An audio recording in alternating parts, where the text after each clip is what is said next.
Bonjour à tous. Nous avons bien entamé une session d'études de l'arabe et de l'hébreu, principalement de l'alphabet pour les débutants. J'ai pas eu de demande pour les cours pour adultes, donc j'ai opté pour les cours pour débutants et pour jeunes qui préparent un examen sur Internet. Alors, avant de commencer et de continuer à étudier ce que c'est que l'arabe, ce que c'est que l'arabe moderne, ce que c'est que l'hébreu moderne, ce serait bien de faire un bref petit historique de ce que c'est que l'arabe moderne, de ce que c'est que l'hébreu moderne, pour qu'on y voit les choses plus claires tous ensemble. Alors l'arabe et l'hébreu se classent dans les langues qu'on appelle les langues sémitiques.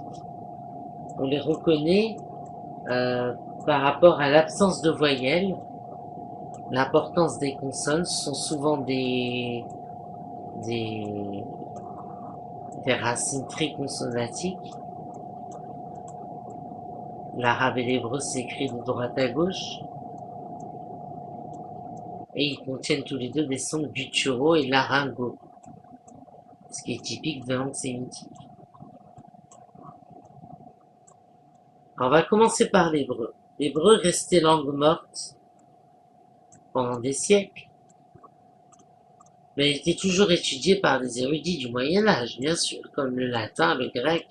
Il était toujours étudié en tant que langue sacrée dans les mariages, les ketubas, les yeshivot. L'hébreu était toujours présent, de même qu'à l'époque de Jésus, on pense. C'est l'araméen qui va supplanter l'hébreu. Pas l'araméen sous sa forme syriaque, l'araméen sous sa forme, euh, si, justement sous sa forme syriaque, et pas l'araméen sur sa forme ougaritique. Alors à la Renaissance, il y a ce qu'on appelle le renouveau de la Haskalah dans la communauté juive. On voit naître des journaux en hébreu avec des mots nouveaux, assez farfelus en général, pour désigner une invention moderne.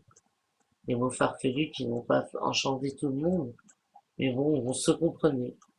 C'était les nouveaux journaux du début de la Haskalah.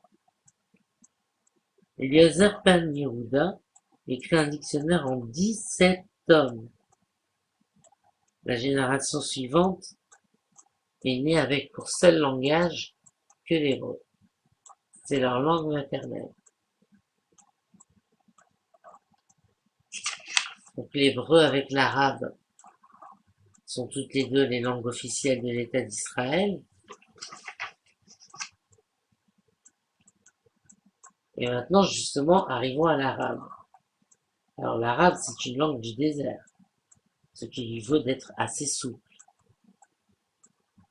Dans le désert, on ne peut pas inventer un nouveau mot et écrire, faire une bibliothèque à chaque fois qu'on rencontre de nouvelles connaissances. Il faut une langue souple, une langue qui fait que même si quelqu'un a écrit un livre quelque part, on puisse, par rapport à ce livre, se retrouver et faire de nouveaux mots, comme le Coran.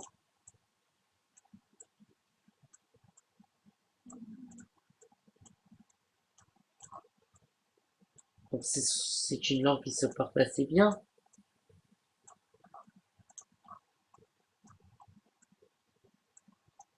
Donc il était une langue du désert et du commerce jusqu'à ce qu'il commence à se répandre par les Bédouins.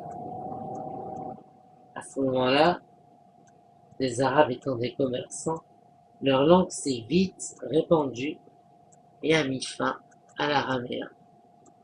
En fait, l'araméen a mis fin à l'hébreu en tant que langue parlée et l'arabe a mis fin à l'araméen en tant que langue répandue, en tant que langue impériale.